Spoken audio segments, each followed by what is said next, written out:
ସାଙ୍ଗମାନେ କେହି ଜଣେ ବହୁତ ସୁନ୍ଦର କଥା କହିଛନ୍ତି। ଏହି ଦୁନିଆରେ ଆପଣଙ୍କ ହାତରୁ କେହି ଛଡ଼ାଇ ନେଇଯାଇପାରେ, କିନ୍ତୁ ଆପଣଙ୍କ ଭାଗ୍ୟରୁ କେହି ଛଡ଼ାଇ ନେଇଯାଇପାରିବେ ନାହିଁ। ସାଙ୍ଗମାନେ, ଆଜିର କାହାଣୀ ବହୁତ ବିଶେଷ ଓ ଜ୍ଞାନବର୍ଦ୍ଧକ ଅଟେ। ଆଶା କରୁଛି ଆପଣମାନେ ଏହି କାହାଣୀକୁ ପୁରା ଶୁଣିବେ। ଆପଣମାନେ ତ ସିଏ ନାହିଁ ଯିଏ କେବଳ ଖୁସିରେ ସାଥିରେ ଥାଏ। ଆପଣମାନେ ତ ସିଏ ଯିଏ ଦୁଃଖରେ ମଧ୍ୟ ସାଥିରେ ରହିଥାଏ। ସମସ୍ତଙ୍କ ହୃଦୟ ଅଲଗା ହୋଇଥାଏ, ସମସ୍ତଙ୍କ ବ୍ୟବହାର ଅଲଗା ହୋଇଥାଏ। ଆଖି ତ ସମସ୍ତଙ୍କର ସମାନ ହୋଇଥାଏ, କିନ୍ତୁ ସମସ୍ତଙ୍କର ଦେଖିବାର ନଜର ଅଲଗା ଅଲଗା ହୋଇଥାଏ। ସମସ୍ତେ କୁହନ୍ତି ଜୀବନ ମିଳିଛି ତ ନିଜ ହିସାବରେ ଜୀଇଁବା ପାଇଁ, କିନ୍ତୁ ସେହି ଲୋକ ସକାଳ ହୋଇଗଲେ ଅନ୍ୟର ଇଚ୍ଛାରେ ଜିଅନ୍ତି। ମନ କହେ ଲୋକମାନଙ୍କ ସହ ସେମିତି ବ୍ୟବହାର କରିବା ପାଇଁ ଯେମିତି ସେମାନେ ତୁମ ସହିତ ବ୍ୟବହାର କରନ୍ତି, କିନ୍ତୁ ହୃଦୟ କହେ ଆମେ ମଧ୍ୟ ସେମାନଙ୍କ ପରି ହୋଇଗଲେ ତାଙ୍କ ଆମ ଭିତରେ ଫରକ କ'ଣ ରହିଲା? ହାସଲ କର ଏକ ନୂଆ ଲକ୍ଷ୍ୟ। ମଣିଷ ବଦଳିଯାଏ, ବେଳେବେଳେ ସମ୍ପର୍କ ମଧ୍ୟ ବଦଳିଯାଏ। କେତେବେଳେ ନିଜର କରିବେ ତ କେତେବେଳେ ପର କରିଦେବେ। ଦିନ ଆଉ ରାତି ପରି। ପୁରୁଣା ସମୟର କଥା। ଜଣେ ମହାନ ପଣ୍ଡିତ ଥିଲେ, ଯାହାର ନାମ ଆଚାର୍ଯ୍ୟ ହରିହର ଥିଲା। ତାଙ୍କର ପରିବାରରେ କେବଳ ତାଙ୍କର ସ୍ତ୍ରୀ ଓ ତାଙ୍କର ଗୋଟିଏ ଛୋଟ ପୁତ୍ର ଥିଲା। ଆଚାର୍ଯ୍ୟଙ୍କ ଅଧିକାଂଶ ସମୟ ଅଧ୍ୟୟନ ଓ ଲେଖନରେ ହିଁ ବ୍ୟତୀତ ହେଉଥିଲା। ସିଏ କେତେଗୁଡ଼ିଏ ମହତ୍ତ୍ୱପୂର୍ଣ୍ଣ ପୁସ୍ତକ ଓ ଗ୍ରନ୍ଥ ରଚନା କରିଥିଲେ, ପରନ୍ତୁ ନିଜର ଲେଖନ ଓ ଜ୍ଞାନରେ ଏତେ ବ୍ୟସ୍ତ ରହୁଥିଲେ ଯେ ତାଙ୍କର ଏକମାତ୍ର ପୁତ୍ର ରମଣ ଉପରେ ଧ୍ୟାନ ଦେବାର ସମୟ ମିଳିପାରୁନଥିଲା। ଏକ ଦିନ ଆଚାର୍ଯ୍ୟଙ୍କ ସ୍ତ୍ରୀ ତାଙ୍କୁ କହିଲେ, କ'ଣ ତୁମର ଏକମାତ୍ର ପୁତ୍ର ଉପରେ କୌଣସି ସ୍ନେହ ପ୍ରେମ ଅଛି କି ନାହିଁ? ପୁରା ଦିନ ତୁମେ କେବଳ ଅଧ୍ୟୟନ ଓ ଲେଖନରେ ବ୍ୟତୀତ କରୁଛ। ଆଚାର୍ଯ୍ୟ କହିଲେ, ମୋ ପାଖରେ ଏହିପରି ଭାବନା ପାଇଁ ସମୟ କାହିଁ? ଆଚାର୍ଯ୍ୟ ବିଦ୍ୱାନଙ୍କ ଭିତରେ ବହୁତ ପ୍ରତିଷ୍ଠିତ ଥିଲେ ଓ ରାଜାଙ୍କ ଦରବାରରେ ମଧ୍ୟ ତାଙ୍କର ବହୁତ ସମ୍ମାନ ଥିଲା। ରାଜା କେତେଥର ତାଙ୍କୁ ଦରବାରରେ ଉପଦେଷ୍ଟା ହେବା ପାଇଁ ଅନୁରୋଧ କରୁଥିଲେ, କିନ୍ତୁ ଆଚାର୍ଯ୍ୟ ସବୁବେଳେ ଏହା କହି ମନା କରିଦେଉଥିଲେ, ମହାରାଜ, ଆପଣଙ୍କ ସେବା କରିବାକୁ ଆସିଲେ ଆପଣଙ୍କ ଚାଟୁକାରିତା କରିବାକୁ ପଡ଼ିବ, ଯାହା ମୁଁ କରିପାରିବି ନାହିଁ। ଅନ୍ୟପଟେ ତାଙ୍କ ପୁତ୍ର ରମଣ ନିଜର ମାଆର ଅତ୍ୟଧିକ ସ୍ନେହ ଶ୍ରଦ୍ଧାରେ ବିଗିଡ଼ି ଯାଇଥିଲା। ସିଏ ପାଠଶାଳା ଯିବା ପରିବର୍ତ୍ତେ ଖରାପ ପିଲାମାନଙ୍କ ସହ ସମୟ ବିତାଉଥିଲା। ଆଚାର୍ଯ୍ୟ ନିଜର ଲେଖନ ଓ ଅଧ୍ୟୟନରେ ଏତେ ବ୍ୟସ୍ତ ରହୁଥିଲେ ଯେ ତାଙ୍କୁ ତାଙ୍କର ପୁତ୍ରର ଏପରି କାର୍ଯ୍ୟ ଜଣାପଡ଼ୁନଥିଲା। ରମଣ ଜୁଆ ଖେଳିବା ଆରମ୍ଭ କରିଦେଲା ଏବଂ ସମୟ ସହିତ ମଦ୍ୟପାନ କରିବା ମଧ୍ୟ ଆରମ୍ଭ କରିଦେଲା। ତାହାର ସଙ୍ଗତ କିଛି ଚୋର ଓ ଡକାୟତଙ୍କ ସହିତ ହୋଇଗଲା। ଗୋଟିଏ ଦିନର କଥା। ରମଣ ନିଜର ଚୋର ସାଙ୍ଗମାନଙ୍କ ସହିତ ମନ୍ଦିରକୁ ଚୋରି କରିବା ପାଇଁ ଗଲା। ଯେତେବେଳେ ସେମାନେ ତିନି ଜଣ ମନ୍ଦିରରୁ ଚୋରି କରୁଥିଲେ, ସେହି ସମୟରେ ଜଣେ ଜଗୁଆଳି ତାଙ୍କ ତିନି ଜଣଙ୍କୁ ଚୋରି କରିବା ସମୟରେ ଧରି ପକାଇଲା ଓ ସେମାନଙ୍କୁ ସିଧା ରାଜାଙ୍କ ପାଖକୁ ନେଇଗଲା ଓ କହିଲା, ମହାରାଜ, ଏହି ପିଲାମାନେ ମନ୍ଦିରରେ ଚୋରି କରିବା ସମୟରେ ଧରା ପଡ଼ିଗଲେ ଓ ସେମାନଙ୍କ ମଧ୍ୟରୁ ଜଣେ ଆଚାର୍ଯ୍ୟଙ୍କ ପୁତ୍ର ରମଣ। ଏହା ଶୁଣି ରାଜା ଆଚମ୍ବିତ ହୋଇଗଲେ। କି ଜ୍ଞାନ ଓ ଧର୍ମର ଉପଦେଶ ଦେଉଥିବା ଆଚାର୍ଯ୍ୟଙ୍କ ପୁତ୍ର ଚୋରିରେ ଲିପ୍ତ? ରାଜା ତୁରନ୍ତ ଏକ ସୈନିକକୁ ଆଚାର୍ଯ୍ୟଙ୍କ ଘରକୁ ସୂଚନା ଦେବା ପାଇଁ ପଠାଇଲେ। ସୈନିକ ଯାଇ କହିଲା, ଆଚାର୍ଯ୍ୟଜୀ, ଆପଣଙ୍କ ପୁତ୍ର ରାଜମହଲରେ ସିଏ ମନ୍ଦିରରେ ଚୋରି କରିବା ସମୟରେ ଧରା ପଡ଼ିଗଲା। ଏହା ଶୁଣି ଆଚାର୍ଯ୍ୟ ଆଶ୍ଚର୍ଯ୍ୟ ହୋଇ କହିଲେ, ଇଏ କ'ଣ? ମୋ ମୁହଁରେ କଳା ଦାଗ ଲାଗିଗଲା। ଏବେ ମୁଁ କାହାକୁ କ'ଣ ମୁହଁ ଦେଖାଇବି? କିନ୍ତୁ ତାଙ୍କ ସ୍ତ୍ରୀ କହିଲେ, ମହାରାଜ ତୁମର ବହୁତ ସମ୍ମାନ କରନ୍ତି। ତୁମେ ଚାହିଁବ ତ ତାକୁ କ୍ଷମା ମିଳିପାରିବ। ଆଚାର୍ଯ୍ୟଜୀ ଉତ୍ତର ଦେଇ କହିଲେ, ନାହିଁ, ମୁଁ ଏକ ଅପରାଧୀକୁ କ୍ଷମା ଦେବା ପାଇଁ ଅନୁରୋଧ କରିପାରିବି ନାହିଁ। କିନ୍ତୁ ତାଙ୍କର ସ୍ତ୍ରୀ ତାଙ୍କୁ ଧମକ ଦେଲେ, ଯଦି ତୁମେ ରାଜାଙ୍କୁ ଅନୁରୋଧ କରିବ ନାହିଁ, ତେବେ ମୁଁ ମୋ ନିଜର ଜୀବନ ଦେଇଦେବି। କିନ୍ତୁ ଆଚାର୍ଯ୍ୟଜୀ ରାଜାଙ୍କୁ ଅନୁରୋଧ କରିବା ପାଇଁ ମନା କରିଦେଲେ। ଏହିପରି ତାଙ୍କର ଆତ୍ମସମ୍ମାନ ସୁଦୃଢ଼ ରହିଲା।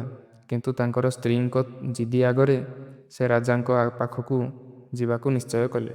ସ୍ତ୍ରୀର କଥା ଶୁଣି ଇଚ୍ଛା ନଥିଲେ ମଧ୍ୟ ସିଏ ରାଜମହଲରେ ପହଞ୍ଚିଲେ। ଦରବାରରେ ସିଏ ରାଜାଙ୍କ ସାମ୍ନାରେ ନିବେଦନ କଲେ, ରାଜନ, ମୋ ପୁତ୍ର ଏବେ ନାବାଳକ ଅଛି, ତାକୁ କ୍ଷମା କରିଦିଅନ୍ତୁ। ରାଜା ଗମ୍ଭୀର ସ୍ୱରରେ ଉତ୍ତର ଦେଲେ, ଯଦି ଏମିତି କଥା ତ ତୁମକୁ ରାଜଦରବାରରେ ସମସ୍ତଙ୍କ ଆଗରେ ମୋତେ କ୍ଷମା ମାଗିବାକୁ ପଡ଼ିବ। ତାହେଲେ ମୁଁ ତୁମର ପୁତ୍ରକୁ କ୍ଷମା କରିଦେବି। ଆଚାର୍ଯ୍ୟ ମୁଣ୍ଡ ନୁଆଁଇ କହିଲେ, ଠିକ୍ ଅଛି ରାଜନ, ମୁଁ ପୂରା ଦରବାରରେ ମୋ ପୁଅ ପାଇଁ କ୍ଷମା ମାଗୁଛି। ଆଚାର୍ଯ୍ୟଙ୍କ ବିନତି ଉପରେ ରାଜା ଏହି ସର୍ତ୍ତରେ କ୍ଷମା କରିଦେଲେ କି ଭବିଷ୍ୟତରେ ସିଏ କୌଣସି ଅପରାଧ କରିବ ନାହିଁ। କିନ୍ତୁ ଏହି ଘଟଣା ପରେ ଆଚାର୍ଯ୍ୟଙ୍କ ପ୍ରତିଷ୍ଠା ଉପରେ ଧକ୍କା ଲାଗିଗଲା। ସିଏ ଯେଉଁଠାକୁ ଯାଉଥିଲେ ମଧ୍ୟ ଲୋକମାନେ କହୁଥିଲେ, ଆଚାର୍ଯ୍ୟଜୀଙ୍କ ପୁତ୍ର ଚୋର ଓ ଡକାୟତ। ଏହା ଶୁଣି ଆଚାର୍ଯ୍ୟଜୀଙ୍କୁ ବହୁତ ଦୁଃଖ ହେଉଥିଲା। ଏହି ଅପମାନ ଓ ବେଇଜ୍ଜତ ହେବା ପରେ ଆଚାର୍ଯ୍ୟଜୀ ଏଥର ରୋଗାକ୍ରାନ୍ତ ରହୁଥିଲେ। ତାଙ୍କ ସ୍ୱାସ୍ଥ୍ୟ ଉପରେ ବହୁତ ଗଭୀର ଆଘାତ ପଡ଼ିଲା। ପୁତ୍ର ତ ଘରକୁ ଆସିଗଲା, କିନ୍ତୁ ଚୋରିର ବ୍ୟବହାର ଗଲା ନାହିଁ। ରମଣ ଆଚାର୍ଯ୍ୟଜୀଙ୍କ ପୁସ୍ତକ ନେଇ ବିକିବା ଆରମ୍ଭ କରିଦେଲା। ଗୋଟିଏ ଦିନ ଆଚାର୍ଯ୍ୟଜୀ ପଚାରିଲେ, ମୋ ପୁସ୍ତକ କୁଆଡ଼େ ଗଲା? ତାଙ୍କ ପୁତ୍ର ଅମାନିଆ ହୋଇ ଉତ୍ତର ଦେଲା, ପିତାଜୀ, ମୁଁ ଘରର ଅଳିଆ ଆବର୍ଜନା ସଫା କରିଦେଲି। ଏହା ଶୁଣି ଆଚାର୍ଯ୍ୟ ରାଗଭରା ହୋଇ କହିଲେ, ଆରେ ନିକମା, ତୁ ଯେ ମୋର ସର୍ବନାଶ କରିଦେଲୁ। ପୁତ୍ର କହିଲା, ତୁମେ ତ ସବୁବେଳେ ମୋତେ ରାଗୁଛ। ମୋତେ ଲାଗିଲା ସେହି ପୁସ୍ତକ କେଉଁ କାମକୁ ନାହିଁ, ଏଥିପାଇଁ ମୁଁ ତାକୁ ବିକ୍ରି କରିଦେଲି। ଆଚାର୍ଯ୍ୟଜୀ ତାକୁ ବେଶୀ କିଛି କହିଲେ ନାହିଁ। ସମୟ ବିତିବା ସହିତ ଆଚାର୍ଯ୍ୟଜୀଙ୍କ ସ୍ୱାସ୍ଥ୍ୟ ଆହୁରି ଖରାପ ହୋଇଯାଉଥିଲା। ସେ ଚିନ୍ତିତ ଥିଲେ, ତାଙ୍କର ମୃତ୍ୟୁ ପରେ ତାଙ୍କ ସ୍ତ୍ରୀ ଓ ପୁତ୍ରର କ'ଣ ହେବ। ସେ ରୋଗାକ୍ରାନ୍ତ ଥିଲେ ମଧ୍ୟ ଏକ ମହତ୍ତ୍ୱପୂର୍ଣ୍ଣ ଗ୍ରନ୍ଥ ରଚନା କରୁଥିଲେ। ସେ ଭାବୁଥିଲେ, ମୁଁ ଏ ଗ୍ରନ୍ଥ ପୂରା କରି ହିଁ ମରିବି। ବିମାରରେ ଥିଲେ ମଧ୍ୟ ସିଏ ଦିନରାତି ଲେଖୁଥିଲେ ଓ ଗୋଟିଏ ଦିନ ତାଙ୍କର ସେହି ଗ୍ରନ୍ଥ ପୂରା ହୋଇଗଲା। ସିଏ ଭାବିଲେ, ଏହି ଗ୍ରନ୍ଥ ତ ପୂରା ହୋଇଗଲା, ଲାଗୁଛି ମୋର ଜୀବନ ଦିନ ମଧ୍ୟ ପୂରା ହୋଇଗଲାଣି। ସେହିଦିନ ସିଏ ତାଙ୍କର ପୁତ୍ରକୁ ପାଖକୁ ଡାକିଲେ ଓ କହିଲେ, ପୁତ୍ର, ଏବେ ବି ସମୟ ଅଛି, ତୁମେ ନିଜେ ନିଜକୁ ସଫଳ କରିପାରିବ। ସିଏ ତାଙ୍କର ଲେଖାଥିବା ଗ୍ରନ୍ଥ ପୁତ୍ରକୁ ଦେଇ କହିଲେ, ତୁମର ବର୍ବାଦ ହେବାର କାରଣ ମୋର ଅଣଦେଖା କରିବା। ଏହି ଅମୂଲ୍ୟ ଗ୍ରନ୍ଥ ସମ୍ଭାଳି କରି ରଖ। ତୁମକୁ ଦେବା ପାଇଁ ମୋ ପାଖରେ ଆଉ କିଛି ନାହିଁ। କିନ୍ତୁ ମନେ ମନେ ସେ ଭାବୁଥିଲା, ମୁଁ ଏହି ଗ୍ରନ୍ଥର କ'ଣ କରିବି? ମୋତେ ଲେଖାପଢ଼ା ତ ଆସେ ନାହିଁ। ଯଦି ପିତାଜୀ କିଛି ଟଙ୍କା ଦେଇଥାନ୍ତେ କଥା ଅଲଗା ହୋଇଥାନ୍ତା। ଆଗ ଦିନ ସକାଳେ ଆଚାର୍ଯ୍ୟଜୀଙ୍କର ଦେହାନ୍ତ ହୋଇଗଲା। ତାଙ୍କର ମୃତ୍ୟୁ ପରେ ତାଙ୍କର ପରିବାର ଉପରେ ଦୁଃଖର ପାହାଡ଼ ପଡ଼ିଗଲା। ରମଣକୁ ଏହି କଥାରେ କୌଣସି ଚିନ୍ତା ନଥିଲା। ସିଏ ତ ନିଜର ପିତାଜୀଙ୍କ ଜିନିଷରେ ଧନକୁ ଖୋଜୁଥିଲା। କହୁଥିଲା, ପିତାଜୀ ମୋ ପାଇଁ ଗୋଟେ ଟଙ୍କା ବି ଛାଡ଼ି ନାହାନ୍ତି। ରମଣ ନିରାଶ ହୋଇ ବସିପଡ଼ିଲା। କିଛି ସମୟ ଏପରି ବିତିଗଲା। ତାପରେ ମା ପୁଅର ହାଲତ ଏତେ ଖରାପ ହୋଇଗଲା କି ଖାଇବା ପାଇଁ ମଧ୍ୟ କିଛି ମିଳିଲା ନାହିଁ। ଗୋଟେ ଦିନ ମା ସହି ନପାରି ପୁଅକୁ କହିଲା, କିଛି କାମଧନ୍ଦା କର, ନହେଲେ ଆମେ ଭୋକରେ ମରିଯିବା। ରମଣ ଉଦାସ ମନରେ ଉତ୍ତର ଦେଲା, ମୋ ପରି ମୂର୍ଖ ଓ ବଦନାମ ବ୍ୟକ୍ତିକୁ କିଏ କାମ ଦେବ? ଏହା ଶୁଣି ମା ଭାବିଲା, ନହେଲେ ମୁଁ ରାଜାଙ୍କ ପାଖକୁ ଯିବି। ମୋ ସ୍ୱାମୀଙ୍କୁ ମହାରାଜ ବହୁତ ସମ୍ମାନ କରୁଥିଲେ। ବୋଧହୁଏ ସିଏ ଆମକୁ ସାହାଯ୍ୟ କରିବେ। ଏହା ଭାବିକରି ସିଏ ରାଜାଙ୍କ ଦରବାରରେ ପହଞ୍ଚିଗଲେ ଓ ରାଜାଙ୍କୁ ଗୁହାରି କଲେ ଓ କହିଲେ, ମହାରାଜ, ଆମେ ଭୋକରେ ମରୁଛୁ, ଆମକୁ ସାହାଯ୍ୟ କରନ୍ତୁ। ରାଜା କହିଲେ, କ'ଣ ସାହାଯ୍ୟ କରିବି? ତୁମର ସ୍ୱାମୀଙ୍କୁ ମୁଁ ବହୁତ ଥର ଉପଦେଷ୍ଟା ହେବା ପାଇଁ କହିଥିଲି, କିନ୍ତୁ ଆଚାର୍ଯ୍ୟ ସବୁବେଳେ ଏକଥା କହି ମନା କରୁଥିଲେ କି, ମହାରାଜ, ଆପଣଙ୍କ ସେବାରେ ଆସିବା ପାଇଁ ମୋତେ ଆପଣଙ୍କର ଚାଟୁକାରିତା କରିବା ପାଇଁ ପଡ଼ିବ, ଯାହା ମୁଁ କରିପାରିବି ନାହିଁ। ରାଜା କହିଲେ, ତୁମର ପୁତ୍ର ତ ଏବେ କମାଇବାକୁ ବଡ଼ ହୋଇଗଲାଣି, ମୁଁ ତୁମକୁ କୌଣସି ସାହାଯ୍ୟ କରିପାରିବି ନାହିଁ। ସେଠାରୁ ନିରାଶ ହୋଇ ମା ଘରକୁ ଫେରି ଆସିଲେ ଆଉ ପୁତ୍ରକୁ ସବୁ କହିଲେ। ତାପରେ ରମଣ ମାକୁ ତାଙ୍କ ପିତା ଦେଇଥିବା ଗ୍ରନ୍ଥ ଦେଖାଇ କହିଲେ, ମା, ପିତାଜୀ ମୋତେ ଏହି ଗ୍ରନ୍ଥ କ'ଣ ପାଇଁ ଦେଉଥିଲେ? ମା ଦୁଃଖ ସ୍ୱରରେ କହିଲେ, ପୁତ୍ର, ଇଏ ତୁମ ପିତାଜୀଙ୍କର ଜ୍ଞାନର ଶେଷ ପ୍ରତୀକ। ରମଣ ସେହି ଗ୍ରନ୍ଥକୁ ପଢ଼ିବା ପାଇଁ ଚେଷ୍ଟା କଲା, କିନ୍ତୁ ତା ପାଇଁ ତାହା ବହୁତ କଷ୍ଟକର ଥିଲା, କାହିଁକିନା ସିଏ ଲେଖାପଢ଼ା ଜାଣିନଥିଲା।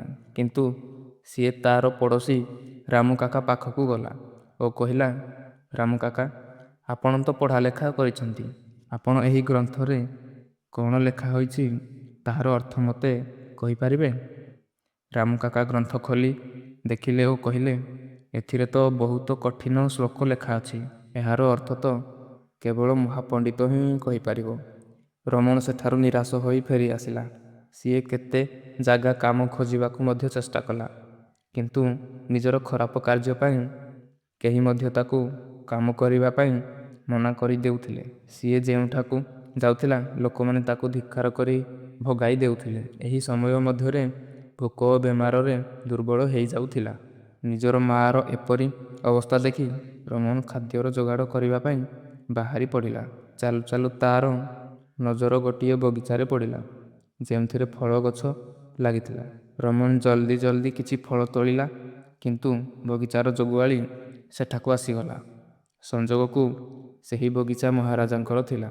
ପୁଣି ଥରେ ରମଣକୁ ଧରି ମହାରାଜାଙ୍କ ପାଖକୁ ନେଇଗଲେ ଓ ଜଗୁଆଳି କହିଲା, ମହାରାଜ, ଇଏ ଆପଣଙ୍କର ବଗିଚାରୁ ଫଳ ଚୋରାଉଥିଲା। ରାଜା ରାଗରେ କହିଲେ, ଆରେ, ତୋର ଏପର୍ଯ୍ୟନ୍ତ ଆଖି ଖୋଲିଲା ନାହିଁ, ତୁ ପୁଣି ଚୋରି କଲୁ? ରମଣ ପାଦ ତଳେ ପଡ଼ି କହିଲା, ମୁଁ ବହୁତ ଦିନରୁ ଭୋକିଲା ଅଛି। ରାଜା ବହୁତ କଠିନ ସ୍ୱରରେ କହିଲେ, ଚୁପ୍ ହୋଇଯା। ଯଦି ତୁ ଆଚାର୍ଯ୍ୟଜୀଙ୍କ ପୁତ୍ର ନ ହୋଇଥାନ୍ତୁ, ତତେ ତ ମୁଁ ଶୂଳୀରେ ଚଢ଼ାଇ ଦେଇଥାନ୍ତି। ତୁମକୁ ଏହି ସଜା ଦେଉଛି କି ତୁମେ ତୁରନ୍ତ ମୋ ରାଜ୍ୟ ଛାଡ଼ିଦିଅ। ସେ ବିଚରା କହିବି ପାରିଲା ନାହିଁ। ସେ ଭୋକରେ ବିକଳ ହେଉଛି। ରାଜ୍ୟରୁ ବାହାର କରିବାର ସଜା ପାଇ ସେ ଘରକୁ ଫେରି ଆସିଲା। ଦେଖିଲା କି ମାଆର ମୃତ୍ୟୁ ହୋଇସାରିଛି, କାହିଁକିନା କେତେ ଦିନରୁ ସିଏ କିଛି ଖାଇନଥିଲା। ଆଉ ତାକୁ ସବୁବେଳେ ଚିନ୍ତା ଲାଗୁଥିଲା କି ମୋର ମୃତ୍ୟୁ ପରେ ମୋ ପୁତ୍ରର କ'ଣ ହେବ। ଦୁଃଖ ମନରେ ରମଣ ନିଜ ମାଆର ଅନ୍ତିମ ସଂସ୍କାର କଲା, ଆଉ ରାଜ୍ୟ ଛାଡ଼ିବାର ନିଷ୍ପତ୍ତି ନେଲା। ରମଣ ନିଜର ପିତାଙ୍କ ଦେଇଥିବା ଗ୍ରନ୍ଥକୁ ସାଇତି କରି ଗୋଟିଏ ଥଳିରେ ରଖିଲା ଓ ରାଜ୍ୟ ଛାଡ଼ିକି ଚାଲିଗଲା। ସାଙ୍ଗମାନେ, ଜୀବନର ରାସ୍ତା ବଦଳିଯାଏ। ଯେତେବେଳେ ସମସ୍ତେ ହାତ ଛାଡ଼ି ଦିଅନ୍ତି, ସେତେବେଳେ ଭଗବାନ କାହାକୁ ନା କାହାକୁ ହାତ ଧରିବା ପାଇଁ ପଠାଇ ଦିଅନ୍ତି। ମୁହଁରେ ହସ ନେଇ ନିଜର ଲକ୍ଷ୍ୟରେ ଆଗକୁ ବଢ଼ନ୍ତୁ। ମୁହଁ ଉପରେ କଠିନ କଥା କହିବା ବାଲା କେବେ ଧୋକା ଦିଅନ୍ତି ନାହିଁ। ଯିଏ ଉପର ମନରେ ମିଠା କଥା କହେ ଓ ମନରେ ଘୃଣା ରଖିଥାଏ, ସେମାନେ ସମୟର ସହିତ ବଦଳି ଯାଆନ୍ତି। ଅସମ୍ଭବ କିଛି ବି ନାହିଁ। ଆମେ ତାହା ସବୁ କରିପାରିବା ଯାହା ଆମେ ଭାବିପାରିବା। ଆମେ ତାହା ଭାବିପାରିବା ଯାହା ଆମେ କେବେ ଭାବି ନାହାନ୍ତି। କି ସବୁ କିଛି ସମ୍ଭବ, କିଛି ଅସମ୍ଭବ ନାହିଁ। ସମସ୍ତେ କହନ୍ତି ଭଗବାନ ନଜର ଆସନ୍ତି ନାହିଁ, କିନ୍ତୁ ଯେତେବେଳେ ସଙ୍କଟ ଆସେ ତ କେହି ସାଥିରେ ରହନ୍ତି ନାହିଁ। ସେହି ସମୟରେ ଭଗବାନ ନଜର ଆସନ୍ତି। ଅନ୍ୟର ସାହାଯ୍ୟ ମଣିଷକୁ ଆଗକୁ ବଢ଼ିବାକୁ ରୋକିଥାଏ ଓ ସଫଳତାକୁ କମେଇଥାଏ। ନିଜର ତାକତର ବଳରେ ଜିଇଁବା ଆରମ୍ଭ କରିଦିଅନ୍ତୁ। ଆପଣମାନେ ନିଜେ ନିଜକୁ ନିଜର ସାଥୀ କରିନିଅନ୍ତୁ, କାହିଁକିନା ନିଜେ ନିଜର ସବୁଠାରୁ ଭଲ ସାଥୀ ହୋଇଥାଏ, ଆଉ କେହି ନୁହେଁ। ବିଶ୍ୱାସ କରନ୍ତୁ, ଯଦି ଆପଣ ହାରିବା ଶିଖିଯାଆନ୍ତି, ତେବେ ଜିତିବା ଧୀରେ ଧୀରେ ନିଜ ପାଖକୁ ଚାଲି ଆସିବ। ସମୟ ଆପଣଙ୍କର ଚାହିଁବ ତ ସୁନା ତିଆରି କରିପାରିବ, ନହେଲେ କେବଳ ଶୋଇଥିବ। ଯଦି ଆପଣ ଜାଣନ୍ତି ଆପଣ ସତରେ ଠିକ୍ ଅଛନ୍ତି, ତ ଲୋକମାନେ ଯାହା କହୁଛନ୍ତି କହିବାକୁ ଦିଅ। ପିଠି ପଛରେ ଆପଣଙ୍କର କଥା ହେଲେ ମଧ୍ୟ ଡରନ୍ତୁ ନାହିଁ, କାହିଁକିନା କଥା ତାର କରନ୍ତି ଯିଏ ଧୀରେ ଧୀରେ ଆଗକୁ ବଢ଼ିଥାଏ। ତଥା ଲକ୍ଷ୍ୟରୁ କିଛି ମିଳୁ ନ ମିଳୁ ତାକତ ତ ନୂଆ ହେବ। ଭୂମି ଉପରେ ଫଳ ପାଇଁ ସମସ୍ତଙ୍କୁ ପରିଶ୍ରମ କରିବାକୁ ପଡ଼ିବ। ଭଗବାନ କେବଳ ଭାଗ୍ୟ ଦିଅନ୍ତି, ସେଥିରେ ରଙ୍ଗ ଆମକୁ ଭରିବାକୁ ପଡ଼ିଥାଏ। ରମଣ ଚାଲୁ ଚାଲୁ ସିଏ ଗୋଟିଏ ଘନ ଜଙ୍ଗଲରେ ପହଞ୍ଚିଗଲା, ଆଉ ଭାବିଲା ଏଠାରେ ଫଳମୂଳ ଖାଇ ଜୀବନ ବିତାଇ ଦେବ। ସେଠାରେ ଗୋଟିଏ ଗଛ ତଳେ ବସିଗଲା, ଆଉ ପିତାଙ୍କ ଗ୍ରନ୍ଥକୁ ଖୋଲି ପୁଣି ପଢ଼ିବାକୁ ଚେଷ୍ଟା କଲା। ବୋଧେ ଏଥିରେ ଲୁଚି ରହିଥିବା ଜ୍ଞାନରେ ମୋର ଦୁଃଖର ଅନ୍ତ ହେବ। ଚିନ୍ତିତ ଅବସ୍ଥାରେ ସିଏ ଗ୍ରନ୍ଥର ପୃଷ୍ଠା ଖୋଲୁଥିଲା, କିନ୍ତୁ ତାକୁ କିଛି ବୁଝା ପଡ଼ୁନଥିଲା। ସିଏ ଭାବୁଥିଲା, ବୋଧେ ମୁଁ ପଢ଼ିପାରନ୍ତି। ପିତାଜୀ ମରିବା ସମୟରେ କହିଥିଲେ ଏହି ଗ୍ରନ୍ଥ ଅମୂଲ୍ୟ ଅଟେ। ଅଚାନକ ପବନର ବେଗ ତୀବ୍ର ହୋଇଗଲା ଏବଂ ଗ୍ରନ୍ଥରୁ କିଛି ପୃଷ୍ଠା ଉଡ଼ିଗଲା। ରମଣ ସେହି ପୃଷ୍ଠା ଗୁଡ଼ିକୁ ଧରିବାକୁ ଚେଷ୍ଟା କଲା, କିନ୍ତୁ ସିଏ ଧରିପାରିଲା ନାହିଁ। ସିଏ ଭାବିଲା, ଜଣାନାହିଁ କେତେ ପୃଷ୍ଠା ଉଡ଼ିଗଲା। ସିଏ ଗ୍ରନ୍ଥକୁ ବନ୍ଦ କରିଦେଲା। ସିଏ ଗ୍ରନ୍ଥକୁ ବନ୍ଦ କରିଦେଲା ଆଉ ବିଶ୍ରାମ କରିବାକୁ ଗଛ ତଳେ ଶୋଇପଡ଼ିଲା। ସେହି ଜଙ୍ଗଲରେ ଜଣେ ଯୁବରାଜ ଶିକାର କରିବା ପାଇଁ ବୁଲୁଥିଲେ। ପବନରେ ଉଡ଼ୁଥିବା ପୃଷ୍ଠା ତାଙ୍କର ହାତରେ ଲାଗିଲା। ସିଏ ସେହି କାଗଜ ପୃଷ୍ଠାକୁ ଦେଖିଲେ ଆଉ ପଢ଼ିବାକୁ ଲାଗିଲେ। କେହି ଜଣେ ସୁନ୍ଦର ହସ୍ତଲିପିରେ ସୁନ୍ଦର ସଂସ୍କୃତ ଶ୍ଲୋକ ଲେଖିଛନ୍ତି, କିନ୍ତୁ ମୁଁ ସଂସ୍କୃତ ଜାଣିନାହିଁ। କିଛି ଭାବି ଯୁବରାଜ ସେହି ପୃଷ୍ଠାକୁ ନିଜ ପାଖରେ ରଖିଦେଲେ ଆଉ ଶିକାର ଅନୁସରଣରେ ଆଗକୁ ଚାଲିଗଲେ। ସେହି ସମୟରେ ତାଙ୍କର ନଜର ଗୋଟିଏ ହରିଣ ଉପରେ ପଡ଼ିଲା। ସିଏ ହରିଣର ପିଛା କରିବାକୁ ଲାଗିଲେ। ହରିଣ ନିଜର ଜୀବନ ବଞ୍ଚାଇବା ପାଇଁ ଗୋଟିଏ ପୁରାତନ ମନ୍ଦିର ନିକଟକୁ ଚାଲିଗଲା ଆଉ ଯୁବରାଜ ସେହି ପୁରାତନ ମନ୍ଦିର ଭିତରକୁ ଚାଲିଗଲେ। ଜଙ୍ଗଲ ମଝିରେ ତାହା ଗୋଟିଏ ପୁରାତନ ମନ୍ଦିର ଥିଲା। କିଛି ବନବାସୀ ସେଠାରେ ପୂଜା କରୁଥିଲେ। ତାଙ୍କର ପୂଜାରୀ କହୁଥିଲେ, ଭାଇମାନେ, ଦେବୀକୁ ପ୍ରସନ୍ନ କରିବା ପାଇଁ ଗୋଟିଏ ନବଯୌବନ ଯୁବକର ବଳି ଦେବାକୁ ହେବ। ସେହି ସମୟରେ ଯୁବରାଜ ମନ୍ଦିର ଭିତରକୁ ପ୍ରବେଶ କଲେ। ବନବାସୀମାନେ ତାଙ୍କୁ ଦେଖିଲେ ଆଉ କହିଲେ, ପୂଜାରୀଜୀ, ସଂଯୋଗର କଥା, ଯୁବକ ବି ଆସିଗଲା, ନହେଲେ ୟାର ବଳି ଦେଇ ଦିଆଯାଉ। ଏହା ଶୁଣି ଯୁବରାଜ ଦ୍ୱନ୍ଦ୍ୱରେ ପଡ଼ିଗଲେ।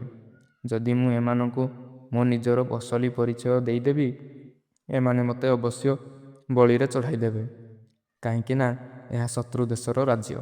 ବନବାସୀମାନେ ଯୁବରାଜକୁ ରଶିରେ ବାନ୍ଧିଦେଲେ। ଯୁବରାଜ କହିଲେ, ପୂଜାରୀଜୀ, ମୁଁ ଏକ ନୀଚ କୁଳର ସନ୍ତାନ ଅଟେ। ମୋ ବଳି ଦେଲେ ଦେବୀ ଅପବିତ୍ର ହୋଇଯିବେ। ପୂଜାରୀ ହସି ହସି କହିଲେ, ଆରେ, ଦେବୀକୁ ବଳି ଦରକାର, ତାଙ୍କୁ ଉଚ୍ଚ ନୀଚ ସହିତ କୌଣସି ସମ୍ପର୍କ ନଥାଏ। ଯୁବରାଜ ନିଜର ଜୀବନକୁ ନେଇ ନିରାଶ ହୋଇଗଲେ ଆଉ ଭାବିବାକୁ ଲାଗିଲେ, ସିଏ ମିଛ କହି ମଧ୍ୟ ନିଜେ ନିଜକୁ ବଞ୍ଚାଇ ପାରୁନାହାନ୍ତି। ଯେତେବେଳେ ତାଙ୍କୁ ବଳି ପାଇଁ ଆଣିଲେ, ସେତେବେଳେ ସିଏ କହିଲେ, ଭାଇମାନେ, ବଳି ଦେବା ପୂର୍ବରୁ ମୁଁ ମୋ ନିଜର ଏକ ଶେଷ ଇଚ୍ଛା ପୂରା କରିବା ପାଇଁ ଚାହୁଁଛି। ମୋ ପାଖରେ ଗୋଟିଏ ପତ୍ର ଅଛି।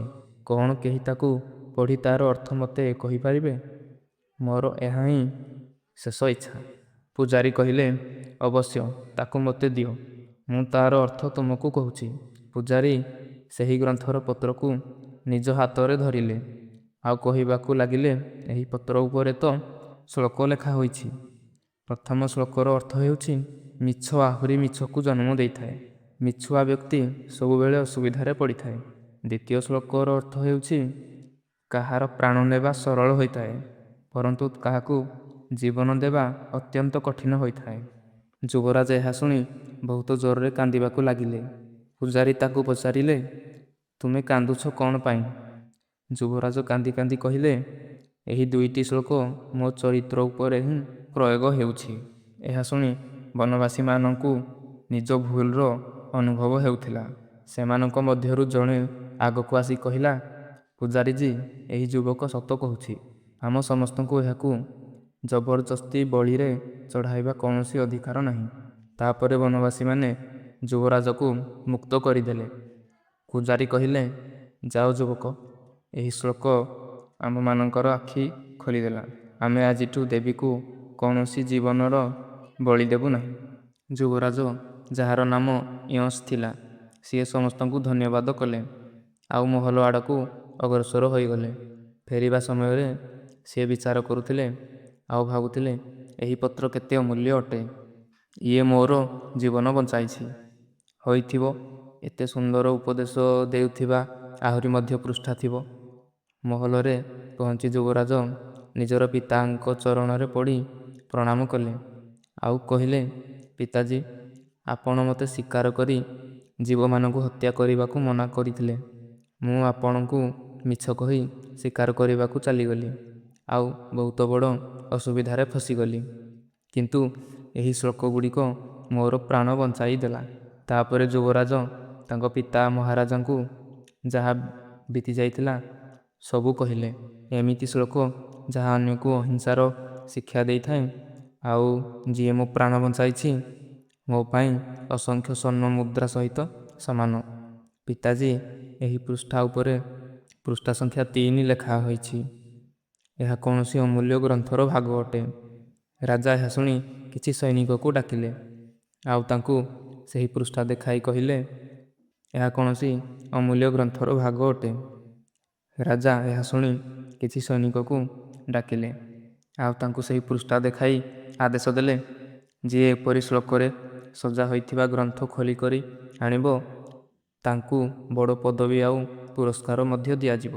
ଅନ୍ୟପଟରେ ଆଚାର୍ଯ୍ୟଜୀଙ୍କ ପୁତ୍ର ରମଣ ମାସ ମାସ ଜଙ୍ଗଲରେ ବୁଲୁଥିଲା। ବୁଲୁ ବୁଲୁ ସେହି ରାଜ୍ୟରେ ଯାଇ ପହଞ୍ଚିଲା। ନଗରକୁ ଆସିକରି ସିଏ କେତେ ଲୋକଙ୍କୁ ସହାୟତା ମାଗିଲା, କିନ୍ତୁ ସମସ୍ତେ ତାଙ୍କୁ ଭଗାଇ ଦେଉଥିଲେ, କାହିଁକିନା ଏତେ ଦିନ ବୁଲି ବୁଲି ସେ ଭିକାରୀ ପରି ଦେଖାଯାଉଥିଲା। ଗୋଟେ ଦିନ ଭୋକ ଉପାସରେ ରମଣ ରାଜମହଲ ଦେଇ ଯାଉଥିଲା, ଆଉ ତାକୁ ଜୋରରେ ଭୋକ ଲାଗୁଥିଲା। ତାକୁ ଲାଗିଲା, ଭୋକରେ ମୋ ପ୍ରାଣ ଯିବାକୁ ବସିଲାଣି। ସେହି ସମୟରେ ରାଜମହଲର ରୋଷେଇ ଘରୁ ଖାଇବାର ସୁଗନ୍ଧ ଆସିବାକୁ ଲାଗିଲା। ନ ଚାହୁଁଥିଲେ ମଧ୍ୟ ସିଏ ସେହି ସୁଗନ୍ଧ ଆଡ଼କୁ ଟାଣି ହୋଇଗଲା, ଆଉ ଶୀଘ୍ର ରୋଷେଇ ଗୃହରେ ଯାଇ ପହଞ୍ଚିଗଲା। ଆଉ ସିଏ ରୋଷେଇୟାକୁ ଯାଇ କହିଲା, ଭାଇ, ମୋତେ 2ଟି ରୁଟି ଦେଇଦିଅ, ବହୁତ ଭୋକିଲା ଅଛି। ରୋଷେଇୟା ତାକୁ ଧିକ୍କାର କରି କହିଲା, ଯା, ପଳା ଏଇଠୁ। କିନ୍ତୁ ରମଣର ଭୋକ ଏତେ ବଢ଼ି ଯାଇଥିଲା ଯେ ତାକୁ ସହିବାକୁ ମଧ୍ୟ କଷ୍ଟ ହେଉଥିଲା। ସିଏ ମଉକାର ଫାଇଦା ଉଠାଇ ରୋଷେଇୟା ନଜରରୁ ବଞ୍ଚାଇ 2-3ଟି ରୁଟି ନେଇ ନିଜର ଥଳିରେ ରଖିଦେଲା। କିନ୍ତୁ ଦୁର୍ଭାଗ୍ୟକୁ ରୋଷେଇୟାର ନଜର ସେଠି ପଡ଼ିଗଲା। ସିଏ ରମଣର ହାତ ଧରି ପକାଇଲା ଆଉ ରାଗରେ କହିଲା, ଆରେ ରୁଟି ଚୋର, ଚାଲ, ତୋତେ ମହାରାଜାଙ୍କ ପାଖକୁ ନେଇଯିବି। ରମଣ ଭୋକର କାରଣରୁ ଚାଲି ମଧ୍ୟ ପାରୁନଥିଲା। ରୋଷେଇୟା ତାକୁ ଘିଞ୍ଚି ଘିଞ୍ଚି ମହାରାଜାଙ୍କ ପାଖକୁ ନେଇଗଲା। ଆଉ ସିଏ କହିଲା, ଏଇ ଭିକାରୀ ପିଲା ରାଜମହଲର ରୋଷେଇ ଗୃହରୁ ରୁଟି ଚୋରାଇଛି, ଯାହା ୟାର ଥଳିରେ ଅଛି। ମହାରାଜା ସୈନିକକୁ ଆଦେଶ ଦେଲେ, ଏହି ଭିକାରୀର ଥଳିକୁ ଓଲଟାଇ ଦିଅ। ଗୋଟେ ସୈନିକ ଆଗକୁ ବଢ଼ିଲା ଆଉ ରମଣର ଥଳିକୁ ଛଡ଼ାଇ ନେଲା, ଆଉ ତାକୁ ଓଲଟାଇ ଦେଲା। ଥଳିରୁ ରୁଟି ସହିତ ଗ୍ରନ୍ଥ ମଧ୍ୟ ବାହାରି ଆସିଲା, ଯାହା ରମଣର ପିତା ଲେଖିଥିଲେ। ସେହି ସମୟରେ ଯୁବରାଜ ମଧ୍ୟ ସେଠାକୁ ଆସିଗଲେ। ଗ୍ରନ୍ଥକୁ ଦେଖି ଯୁବରାଜଙ୍କ ଆଖି ଚମକି ଉଠିଲା। ସିଏ ଶୀଘ୍ର ଗ୍ରନ୍ଥକୁ ଉଠାଇ ଆଣିଲେ, ଆଉ ଖୁସିରେ ଚିଲ୍ଲାଇ କହିଲେ, ଆରେ, ଇଏ ତ ସେଇ ଅମୂଲ୍ୟ ଗ୍ରନ୍ଥ ଯାହା ଆମେ ମାସ ମାସ ଧରି ଖୋଜୁଥିଲେ। ତାପରେ ଯୁବରାଜ ରମଣ ଆଡ଼କୁ ଦେଖି ଆଦରପୂର୍ବକ ସୈନିକକୁ କହିଲେ, ଏହି ଧନବାନ ବାଳକକୁ ସିଂହାସନରେ ବସାଯାଉ। ତାପରେ ରମଣ ଏକ ସିଂହାସନ ଉପରେ ବସିଗଲା। ତାପରେ ଯୁବରାଜ କହିଲେ, ଭାଇ, ତୁମର ନାମ କ'ଣ? ସିଏ କହିଲା, ମୋର ନାମ ରମଣ। ଯୁବରାଜ କହିଲେ, ଏତେ ଅମୂଲ୍ୟ ସମ୍ପଦ ଥାଇ ମଧ୍ୟ ତୁମେ ଭିକ ମାଗୁଛ? ମୁଁ ଏହି ଗ୍ରନ୍ଥ ପାଇଁ ତୁମକୁ 50,000 ସ୍ୱର୍ଣ୍ଣ ମୁଦ୍ରା ଦେବାକୁ ପ୍ରସ୍ତୁତ ଅଛି। ରମଣ ଏହା ଶୁଣି ପୁରା ଆଚମ୍ବିତ ହୋଇଗଲା, ଆଉ କହିଲା, କ'ଣ କ'ଣ କହିଲେ ଆପଣ? 50,000 ସ୍ୱର୍ଣ୍ଣ ମୁଦ୍ରା? ରମଣ ଭାବୁଥିଲା, ଲକ୍ଷ ଲକ୍ଷ ସମ୍ପତ୍ତିର ଗ୍ରନ୍ଥ ଥାଇ ମଧ୍ୟ ମୁଁ ଭୋକରେ ମରୁଥିଲି। ଯୁବରାଜ କହିଲେ, ମିତ୍ର, ଏହି ଗ୍ରନ୍ଥର ଶ୍ଲୋକ ସବୁବେଳେ ମୋତେ ପତନରୁ ରକ୍ଷା କରୁଛି, ଆଉ ମୋ ପ୍ରାଣର ମଧ୍ୟ ରକ୍ଷା କରିଛି। ରମଣ କହିଲା, କିନ୍ତୁ ମୋର ଆଖି ଏ ପର୍ଯ୍ୟନ୍ତ ଖୋଲିଲା ନାହିଁ। ଯୁବରାଜ ଗ୍ରନ୍ଥ ଖୋଲିଲେ ଆଉ ରମଣଙ୍କୁ ଶ୍ଲୋକ ଶୁଣାଇଲେ। ସେଥିରେ ଲେଖାଥିଲା, ଅବିଦ୍ୟା ସବୁ କପଟର ମୂଳ କାରଣ, ଆଉ ସଙ୍କଟରେ ହିଁ ନିଜର କିଏ ଆଉ ପରର କିଏ ଜଣାପଡ଼ିଯାଏ। ରମଣ କହିଲା, ସତରେ, ଅବିଦ୍ୟା ହିଁ ଦରିଦ୍ର ଆଉ ଭିକାରୀ କରିଦେଲା। ଯଦି ମୁଁ ଛୋଟବେଳରୁ ବିଦ୍ୟା ଗ୍ରହଣ କରି ନେଇଥାନ୍ତି, ଆଜି ମୁଁ ମୋ ପିତାଶ୍ରୀଙ୍କ ପରି ବିଦ୍ୱାନ ହୋଇଥାନ୍ତି। ଯୁବରାଜ କହିଲେ, ନିଜ ଗ୍ରନ୍ଥର ଏହି ମୂଲ୍ୟ ସ୍ୱୀକାର କର। ଏହା କହି ଯୁବରାଜ ସ୍ୱର୍ଣ୍ଣ ମୁଦ୍ରାର ଥଳି ରମଣକୁ ଧରାଇ ଦେଲେ। ରମଣ ଥଳିକୁ ହାତରେ ନେଇ କହିଲା, ଏବେ ମୁଁ ଧନର ବୋଝ କୁଆଡ଼େ ନେଇ ବୁଲିବି। ଏହି ଧନକୁ ମୁଁ ଗରିବ ପିଲାର ଅବିଦ୍ୟା ଦୂର କରିବା ପାଇଁ ବ୍ୟବହାର କରିବି। ଯୁବରାଜ କହିଲେ, ମିତ୍ର, ତୁମେ ଏବେ ଭିକାରୀ ନୁହଁ, ତୁମେ ଏକ ବହୁତ ବଡ଼ ଧନବାନ ବ୍ୟକ୍ତି ହୋଇଗଲ। ରମଣ ଭାବୁଥିଲା, କାଶ ଏହା ବୁଝିବା ମୋତେ ଛୋଟବେଳୁ ହୋଇଯାଇଥାନ୍ତା, ତାହେଲେ ମୋ ପିତାମାତା ମୋ ସହିତ ଥାନ୍ତେ। ରମଣ ସେହି ଧନ ଗ୍ରହଣ କରି ଗରିବ ପିଲାମାନଙ୍କ ପାଇଁ ଗୋଟିଏ ପାଠଶାଳା ତିଆରି କଲା, ଆଉ ନିଜେ ମଧ୍ୟ ବିଦ୍ୟା ଗ୍ରହଣ କରିବାକୁ ଲାଗିଲା। ସାଙ୍ଗମାନେ, କେହି ଜଣେ ବହୁତ ସୁନ୍ଦର କଥା କହିଛନ୍ତି କି କେହି ଧୈର୍ଯ୍ୟହରା ହୁଅନ୍ତୁ ନାହିଁ, କାରଣ ଯଦି ଏହିଠାରେ ଦୁଃଖ ମିଳିଛି ତ ତେବେ ଏହିଠାରେ ମଧ୍ୟ ସୁଖଦ ସମୟ ଆସିବ। ସାଙ୍ଗମାନେ, ଜୀବନରେ ଯାହା ହେବାର ଥିବ ତାହା ନିଶ୍ଚୟ ହେବ। ଏହି କାହାଣୀ ଶିଖାଇଥାଏ କି ଯଦି ଖରାପ ସମୟ ତୁମ ଉପରେ ଭାରି ହୋଇଯାଏ ତ ତୁମର ଅନ୍ତ ନିଶ୍ଚିନ୍ତ। ଏଥିପାଇଁ ଖରାପ ସମୟକୁ ନିଜ ଉପରେ ଭାରି ହେବାକୁ ଦିଅନ୍ତୁ ନାହିଁ। ତାହେଲେ ଆମେ ଆମର ନିଜ ଲକ୍ଷ୍ୟରେ ପହଞ୍ଚି ପାରିବା। ଏହି କାହାଣୀକୁ ଶୁଣିଥିବାରୁ ଆପଣମାନଙ୍କୁ ବହୁତ ଧନ୍ୟବାଦ। ସାଙ୍ଗମାନେ, ମିଳିବା ଅନ୍ୟ ଏକ ଭିଡ଼ିଓରେ ନୂଆ ଶିକ୍ଷାର ସହିତ। ସମସ୍ତେ ଖୁସିରେ ରୁହନ୍ତୁ। ଧନ୍ୟବାଦ।